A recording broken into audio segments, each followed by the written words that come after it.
Hello दोस्तों, नमस्कार। स्वागत है आप सभी का एक नए वीडियो में। इस वीडियो में हम लोग चर्चा करेंगे हिंदी के कुछ महत्वपूर्ण उपन्यासकारों के बारे में और उनसे संबंधित जो महत्वपूर्ण तथ्य हैं और उनके उपन्यास। तो यह वीडियो बहुत ही खास होने वाला है, तो आप लास्ट तक ज़रूर देखिएगा।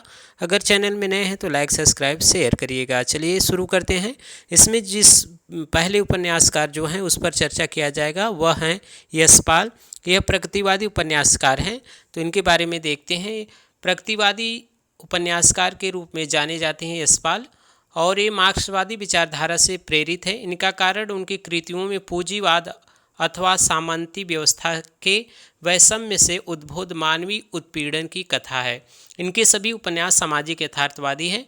अब इनके जो प्रमुख उपन्यास है उस पर चर्चा करते हैं। इनके जो उपन्यास है वह पहला जो उपन्यास है वह दादा कामरेड है, जो 1941 ईस्वी में प्रकाशित हुआ था। दूसरा है देशद्रोही, जो 1943 में प्रकाशित हुआ था। यह उपन्यास 1941 की क्रांति से संबंधित है, तो इसे याद रखिएगा। अगला जो उपन्यास है वह दिव्या, जो 1945 में प्रकाशित हुआ था, और यह एक ऐतिहासिक उपन्यास है, तो इसे याद रखिएगा। अगला जो उपन्यास है वह पार्टी कामरेड, मनुष्य के रूप। आगे देखते हैं जो इनके और महत्वपूर्ण उपन्यास है वह है झूठा सच। झूठा सच को आप अच्छे से याद रखिएगा। यह 2 भागों में प्रकाशित हुआ था। इसका पहला भाग 1958 में प्रकाशित हुआ था, जिसका नाम है वतन और देश, और दूसरा भाग 1960 में, जिसका नाम है देश का भविष्य। यह उपन्यास देश की विभाजन की त्रासदी पर आधारित है, तो इस तथ्य को याद रखिएगा, झूठा सच उपन्यास को। चलिए देखते हैं और इनके जो कुछ और महत्वपूर्ण उपन्यास है वह क्या हैं, उसके बारे में भी चर्चा कर लेते हैं। इनके अन्य जो उपन्यास है वह है 12 घंटे, जो 1962 में प्रकाशित हुआ था। अप्सरा का श्राप, इसे याद रखिएगा, यहाँ पे श्राप है 1965 में। क्यों फंसे, और मेरी तेरी उसकी बात। मेरी तेरी उसकी बात जो 1974 में प्रकाशित हुआ था। इस साहित्य मतलब इस पर उनको साहित्य अकादमी पुरस्कार मिला है, और यह 1942 की क्रांति से संबंधित है। तो मेरी तेरी उसकी बात को आप याद रखिएगा। चलिए देखते हैं कुछ और जो तथ्य इनके बारे में दिए गए हैं उसके बारे में देख लेते हैं। यशपाल जीवन में क्रांतिकारी विचारों में मार्क्सवादी व लेखन में प्रगतिवादी थे। 1938 ईस्वी में जेल से मुक्त होने पर मार्क्सवादी विचारों के कट्टर समर्थन हो गए थे।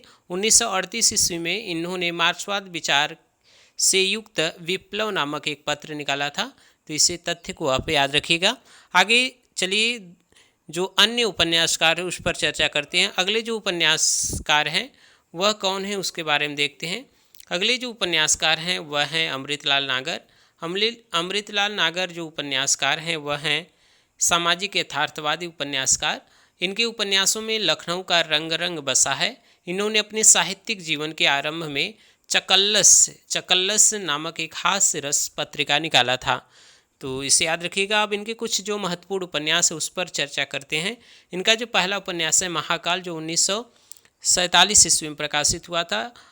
यह बंगाल के अकाल पर लिखा गया आलोचनात्मक यथार्थ है, याद रखिएगा। बंगाल के यथार्थ पर लिखा गया एक आलोचनात्मक यथार्थवादी उपन्यास है। देखिए, बंगाल का अकाल नाम से एक रिपोर्टाज भी मिलता है, जिसके जो रचयिता हैं प्रकाश चंद्र गुप्त हैं, यानी जिसके लेखक प्रकाश चंद्र गुप्त हैं, तो इसे भी याद रखिएगा। लेकिन इनका जो महाकाल उपन्यास है वह बंगाल के अकाल पर लिखा गया है, तो ठीक है, इसे याद रखिएगा। अगला जो इनका उपन्यास है वह है सेठ बाकेमल, जो 1955 में प्रकाशित हुआ था। यह लघु व्यंग्य उपन्यास है, तो इसे याद रखिएगा। अगला जो है बूंद और समुद्र, इसे याद रखिएगा। इसमें बूंद व्यक्ति और समुद्र समाज का प्रतीक है। इसमें मध्यवर्गीय नागरिक जीवन का चित्रण किया गया है। अगला जो इनके जो प्रमुख उपन्यास है उसके बारे में देखते हैं।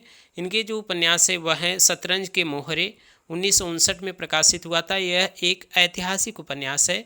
सुहाग के नुपुर, अमृत और विष को याद रखिएगा। यह 1966 में प्रकाशित हुआ था, और इस पर इनको साहित्य अकादमी पुरस्कार प्राप्त हुआ था, तो इस तथ्य को याद रखिएगा। अगले जो इनके महत्वपूर्ण उपन्यास है उसको भी हम देखते हैं। एक 7 घूंघट वाला मुखड़ा, एकदा नैमिषारण्य, मानस का हंस याद रखिएगा। यह तुलसीदास के जीवन पर आधारित उपन्यास है। तो ऐसा प्रश्न पूछा जाता है कि कौन जीवनी परक उपन्यास है अमृतलाल नागर का, तो वह मानस का हंस, जो तुलसीदास के जीवन पर आधारित है। अगला जो उपन्यास है वह नाच्यो बहुत गोपाल, जिसका प्रकाशन 1978 ईस्वी में हुआ था। अगला जो उपन्यास है वह है खंजर नयन, इसे भी याद रखिएगा, यह सूरदास के जीवन पर आधारित उपन्यास है। अगला जो उपन्यास है वह बिखरे तिनके अग्निगर्भा, इसमें दहेज की समस्या का चित्रण किया गया है। अगला जो है नवाबी मनसद और करवट पीढ़ियाँ, तो यह इनके कुछ महत्वपूर्ण उपन्यास हैं। तो देखते हैं जो अगले उपन्यासकार हैं वह कौन है, उनके बारे में चर्चा किया जाएगा। अगले जो उपन्यासकार हैं वह भगवती चरण वर्मा है, जिनके बारे में हम लोग देखेंगे। तो भगवती चरण वर्मा जो हैं वह सामाजिक यथार्थवादी उपन्यासकार हैं। इनके प्रमुख उपन्यासों के बारे में बात करें तो पतन इनका पहला उपन्यास है, ऐसे भी क्वेश्चन बने हैं तो याद रखिएगा, पतन इनका पहला उपन्यास है। यह वाजिद अली शाह पर लिखा गया उपन्यास है, तो इसे याद रखिएगा। अगला जो महत्वपूर्ण उपन्यास है वह भगवती चरण वर्मा का है चित्रलेखा, जो लिखा गया है पाप पुण्य की समस्या पर आधारित, और इनके जो पात्र हैं चाणक्य, चंद्रगुप्त और कुमारगिरी, तो याद रखिएगा। और इसका जो मुख्य तथ्य है वो उसे ध्यान रखिएगा। यह रोमा रोला की छाया से प्रेरणा लेकर लिखा गया है, अर्थात यह फ्रेंच उपन्यासकार अनातोले के थाया उपन्यास पर आधारित है, तो इसे याद रखिएगा। अगला जो तथ्य दिया गया है वह है, अगला जो उपन्यास है वह 3 वर्ष टेढ़े मेढ़े रास्ते, टेढ़े मेढ़े रास्ते को याद रखिएगा। एक यह राजनीतिक उपन्यास है जिसके प्रमुख पात्र हैं दयानाथ, तो इसे याद रखिएगा। चलिए देखते हैं अगले जो उपन्यास इनके हैं वह है आखिरी दांव। यह उपन्यास जुआरी के असफल प्रेम की कहानी है, तो इसे याद रखिएगा। अगला जो उपन्यास है अपने खिलौने, उसे भी याद रखिएगा। और महत्वपूर्ण जो उपन्यास है वह भूले बिसरे चित्र, जिसका प्रकाशन 1959 में हुआ था और इस पर इनको साहित्य अकादमी पुरस्कार प्राप्त हुआ था, तो याद रखिएगा भूले बिसरे चित्र पर भगवती चरण वर्मा को साहित्य अकादमी पुरस्कार प्राप्त हुआ था। और यह जो उपन्यास है, इस उपन्यास में 1885 से 1930 ईस्वी तक की राजनैतिक उथल पुथल और आर्थिक परिवर्तन दिखाया गया है। इसमें 4 पीढ़ियों की कथा है। ऐतिहासिक दृष्टि के अभाव के बावजूद यह वर्मा जी का सर्वोत्तम उपन्यास माना जाता है, तो भूले बिसरे चित्र को आप याद रखिएगा। अगले इनके बहुत से महत्वपूर्ण उपन्यास है, उसके बारे में भी चर्चा करते हैं। सामर्थ्य और सीमा, थके पांव, रेखा को याद रखिएगा। फ्रायड के कामसूत्र का चित्रण इस उपन्यास में किया गया है। अगले जो उपन्यास है इनके सीधी सच्ची बातें, सबह नचावत राम गोसाई, प्रश्न और मरीचिका, युवराज चुंडा, यह भी ऐतिहासिक पृष्ठभूमि पर लिखा गया है। अगला जो उपन्यास है वह थुप्पल और चाणक्य, यह मरणोपरांत प्रकाशित होने वाला उपन्यास है जो ऐतिहासिक पृष्ठभूमि पर लिखा गया था।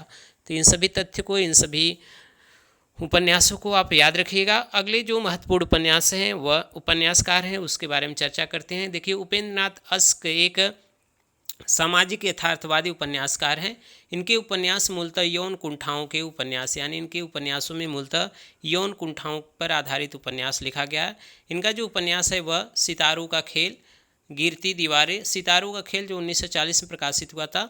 इस उपन्यास में नियति को अधिक महत्व दिया गया था। इसके पात्र हैं लता और बंसीलाल, तो याद रखिएगा इनके पात्रों से भी प्रश्न इस बार बना था टीजीटी में। तो यह सितारों का खेल जो उपन्यास है उसके पात्र हैं लता बंसीलाल। गिरती दीवारें, इस उपन्यास का नायक चेतन है जो निम्न मध्यवर्गीय वर्ग पंजाब के जालंधर शहर का रहने वाला है। वह साहित्यकार, संगीतज्ञ, अभिनेता सभी कुछ बनना चाहता है, तो गिरती दीवारें को याद रखिएगा। अगला जो उपन्यास दिया गया है वह गर्मराख है। देखिए, इसमें चेतन जो पात्र है वह नहीं है, बल्कि इस उपन्यास के सभी पात्र निम्न मध्य वर्ग के हैं। इस उपन्यास की कथा नायिका सत्या एक पाठशाला में अध्यापिका हैं और इनके जो महत्वपूर्ण पात्र हैं वह जगमोहन, दूरो और हरीश हैं, तो इसे याद रखिएगा। अगला जो इनके उपन्यास है वह शहर में घूमता आईना, यह एक बृहद उपन्यास है और इसमें कथा नायक चेतन है, तो चेतन को याद रखिएगा। इस उपन्यास का घटना स्थल जालंधर है और यह उपन्यास की कुछ कथा गिरती दीवारें के बाद की कही गई है। अगला जो उपन्यास दिया गया है एक नन्ही कंदील और बाधो न नाव इष्ठाव, यह 2 भाग में प्रकाशित है। बाधो न नाव इष्ठाव, एक नन्ही कंदील। अगला जो उपन्यास है वह निमिषा है, तो इसे याद रखिएगा। निमिषा जो उपन्यास है यह उपन्यास नायक गोविंद का एक भाव प्रणय किंतु कमजोर मध्यम वर्गीय है। इनके जो अन्य पात्र हैं वह माला और निमिषा हैं, तो इसे याद रखिएगा। एक और नोट्स जो महत्वपूर्ण है उसे याद रखिएगा। एक रात का नरक, यह उपन्यास नन्ही कंदील का अंश है। उपेंद्र नाथ अस्क द्वारा लिखित पहला उपन्यास भले ही एक रात का नरक हो, लेकिन उनका पहला प्रकाशित उपन्यास है एक रात का खेल। ठीक है, तो यह याद रखिएगा, एक रात का नरक, तो इसे याद रखिएगा। अगले जो उपन्यासकार के बारे में हम चर्चा करेंगे वह है नागार्जुन, जो प्रगतिवादी उपन्यासकार माने जाते हैं। तो नागार्जुन मार्क्सवादी विचारधारा के लेखक हैं। इनके उपन्यासों में आंचलिकता के पुट मिलते हैं, पर वे पूरी तरह से आंचलिक नहीं है। नागार्जुन मूलतः कवि हैं, पर आर्थिक आवश्यकताओं की पूर्ति के लिए उन्होंने उपन्यास लिखे हैं, तो इसे याद रखिएगा इस तथ्य को। अगला जो इनके जो प्रमुख उपन्यास है उस पर हम लोग देखते हैं, उस पर चर्चा करते हैं। पहला जो उपन्यास है वह रतिनाथ का चाची, यह प्रथम उपन्यास है और विधवा समस्या पर इस वर्णन किया गया है। अगला है बलचनमा, यह इनका महत्वपूर्ण उपन्यास है और इसमें किसान मजदूर की समस्या का वर्णन किया गया है, याद रखिएगा। अगले जो उपन्यास है नई पौध, इसमें अनमेल विवाह की समस्या का वर्णन है। नई पौध में बाबा बटेश्वर नाथ, जो 1954 में प्रकाशित हुआ था, इसमें किसान व मजदूर समस्या का वर्णन है। इसके मुख्य पात्र जय किशुन है। आगे देखते हैं इनके जो प्रमुख उपन्यास हैं उसको याद रखिएगा। दुखमोचन, वरुण के बेटे, कुंभीपाक, हीरक जयंती, उग्रतारा, इमरतिया। यहाँ पे थोड़ा सा ध्यान दीजिएगा। इमरतिया जो इनका उपन्यास है उसमें मठाधीशों के घिनौने कृत्यों का नग्न चित्रण किया गया है।